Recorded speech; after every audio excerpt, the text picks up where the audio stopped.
Hello friends, मैं हूँ राजीव और welcome to Mister Nerdify. DC universe भरा पड़ा है mystical powers, super powered beings, magical weapons और साइंटिफिकली एडवांस्ड एलियन स्पीशीज से। मगर इन सब चीज़ों में भी सबसे मिस्टीरियस चीज़ जो डीसी यूनिवर्स में है वो है एंटी लाइफ इक्वेजन। और आज इस वीडियो में हम एंटी लाइफ इक्वेजन के बारे में ही बात करेंगे कि आखिर ये है क्या और इसके पीछे की हिस्ट्री क्या है। और इस टॉपिक को स्टार्ट करने से पहले मैं बस ये रिक्वेस्ट करना चाहूँगा कि वीडियो को लाइक करना मत भूलिएगा, क्योंकि इस समय चैनल को लाइक्स की बहुत ज़्यादा ज़रूरत है, तभी चैनल दोबारा ट्रैक पे आ पाएगा और मैं ऐसे और भी ऑसम वीडियोस आपके लिए ला पाऊँगा। तो चलिए बहुत टाइम वेस्ट किए बिना शुरू करते हैं।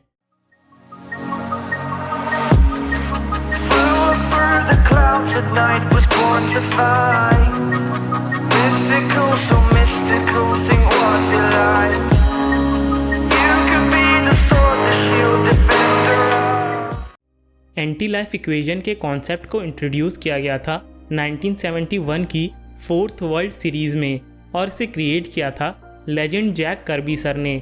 डीसी के सबसे पावरफुल विलन्स इस एंटी लाइफ इक्वेजन को पाना चाहते हैं और इसमें सबसे ऊपर है न्यू गॉड डार्कसाइड। डार्कसाइड को इस इक्वेजन का सबसे पहला हिंट आज से 300 साल पहले दिखाई दिया था, जब उसे मार्शियंस की लाइफ इक्वेजन की फिलॉसफी के बारे में पता चला। और लाइफ इक्वेजन का मतलब था फ्री विल, यानी कि बिना किसी के कंट्रोल में रहना। और उसे लगने लगा जब लाइफ इक्वेजन हो सकता है तो एंटी लाइफ इक्वेजन भी ज़रूर होगा, जो कि पूरे यूनिवर्स को उसके कंट्रोल में ला सकता है। और वो इस एंटी लाइफ इक्वेजन की खोज में निकल पड़ा और उसकी नज़र पड़ी अर्थ पे और उसे पता चला कि एंटी लाइफ इक्वेजन के टुकड़े इंसानों के सबकॉन्शियस माइंड के अंदर ही बिखरे हुए हैं। और इसलिए उसने इंसानों पे एक्सपेरिमेंट करना शुरू कर दिया ताकि वो पूरा एंटी लाइफ इक्वेजन फार्मूला जान सके। और इंसानों में एंटी लाइफ इक्वेजन के टुकड़े का जिसने सबसे ज़्यादा फ़ायदा उठाया वो था $1 बिलियन बेट्स, जो कि एंटी लाइफ इक्वेजन की मदद से अपने कॉम्पिटिटर्स को कंट्रोल करके अमीर और पावरफुल बन गया। मगर उसकी लालच ने उसकी जान ले ली जब उसने अपनी विल यानी इच्छा अर्थ की पूरी पॉपुलेशन पे ट्रांसफ़र करने की कोशिश की और उसके बॉडीगार्ड्स ने ही उसे मार दिया।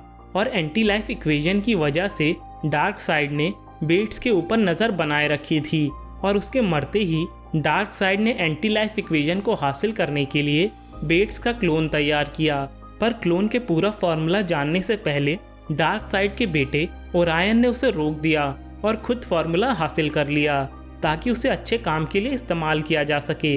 मगर जब उसे पता चला कि एंटी लाइफ इक्वेजन दूसरों की फ्री विल छीन लेता है तो उसने इक्वेजन को कभी ना इस्तेमाल करने का सोच लिया।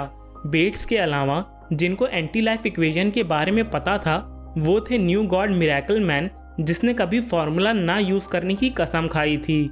टीन टाइटन की एम्प्रेस, जिसे एंटी लाइफ इक्वेजन का थोड़ा सा ही फॉर्मूला पता था मगर इसी ने उसे माइंड कंट्रोल करने की पावर दे दी थी। और फ्लैश के विलन पीट पाइपर के पास भी फॉर्मूले के टुकड़े थे और वो अनजाने में उन्हें माइंड कंट्रोल करने के लिए इस्तेमाल किया करता था। लेकिन पूरे एंटी लाइफ इक्वेजन फार्मूले को बहुत कम ही बार इस्तेमाल किया गया है। Death of new God story line में मिस्टर मिरेकल ने इस्तेमाल किया था ताकि वो अपनी वाइफ बिग बर्डा के किलर को पकड़ सके, लेकिन इस चीज़ में वो खुद ही ख़त्म हो जाता है। पर उसे पता चलता है कि anti life equation dark counter part है सबसे पावरफुल एंटिटी द सोर्स की। द सोर्स से ही डीसी यूनिवर्स में सभी सुपर हीरोज और ओल्ड गॉड्स और न्यू गॉड्स को उनकी पावर्स मिली हैं।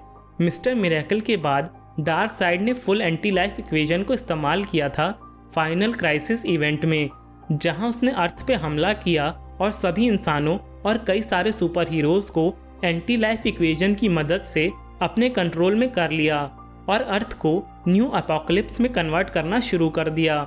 और सबसे रिसेंटली डीसी कॉमिक्स में डिसीज क्रॉसओवर इवेंट की स्टोरी लाइन सेट थी ऐसी रियलिटी में जहां एंटी लाइफ इक्वेजन ने ऑलमोस्ट पूरे डीसी यूनिवर्स की सेंटिएंट लाइफ को ज़ॉम्बी में कन्वर्ट कर दिया था। अब एंटी लाइफ इक्वेजन की बैक स्टोरी के बाद हम बात करते हैं कि आखिर ये पूरा फॉर्मूला है क्या। तो फॉर्मूला कुछ इस तरह है: loneliness plus alienization plus fear plus despair plus self worth divided by mockery, divided by condemnation, divided by misunderstanding, into guilt, into shame, into failure, into judgment, n is equal to y, where y is equal to hope and n is equal to folly, love is equal to lie, life is equal to death and self is equal to dark side। और इस equation को comics में alien हायरोग्लिफ की तरह show किया जाता है और ये इक्वेशन डीसी यूनिवर्स में किसी भी सेंटिएंट लाइफ को अपने कंट्रोल में कर सकता है और ये इतना पावरफुल है कि ये लाइफ और डेथ को भी कंट्रोल कर सकता है। लेकिन कुछ डीसी कैरेक्टर्स इसे कैंसिल करने में सक्सेसफुल हो गए थे, जैसे कि super hero static, mister miracle और फ्लैश, जिसने स्पीड फोर्स की मदद से इक्वेशन को कैंसिल कर दिया था। वैसे फ्लैश पॉइंट इवेंट के बाद न्यू 52 एरा में एक नई चीज़ ऐड कर दी गई थी। अब एंटी लाइफ इक्वेशन फार्मूला तो है ही, मगर ये डीसी मल्टीवर्स के एंटी मैटर यूनिवर्स का सेंटर भी है, जो कि एंटी फ्री विल को रिप्रेजेंट करता है। जैसे कि white lantern entity prime universe का सेंटर है और फ्री विल को रिप्रेजेंट करती है। जैक कर्बी सर ने एंटी लाइफ इक्वेशन को बस एक थियोराइज्ड फार्मूले की तरह शुरू किया था, मगर आज ये डीसी यूनिवर्स में सबसे पावरफुल चीज़ बन गई है। तो इसी के साथ हमारा ये एपिसोड यहीं ख़त्म होता है और आई होप आपको ये एपिसोड पसंद आया होगा। और अगर पसंद आया तो वीडियो को लाइक करना और कमेंट्स में अपने व्यूज़ बताना मत भूलिएगा।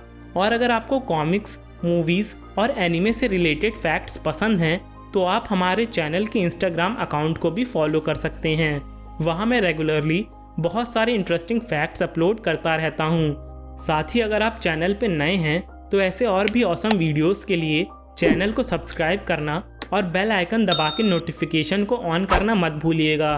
तो फिर मिलते हैं नेक्स्ट एपिसोड में। Thank you and good bye.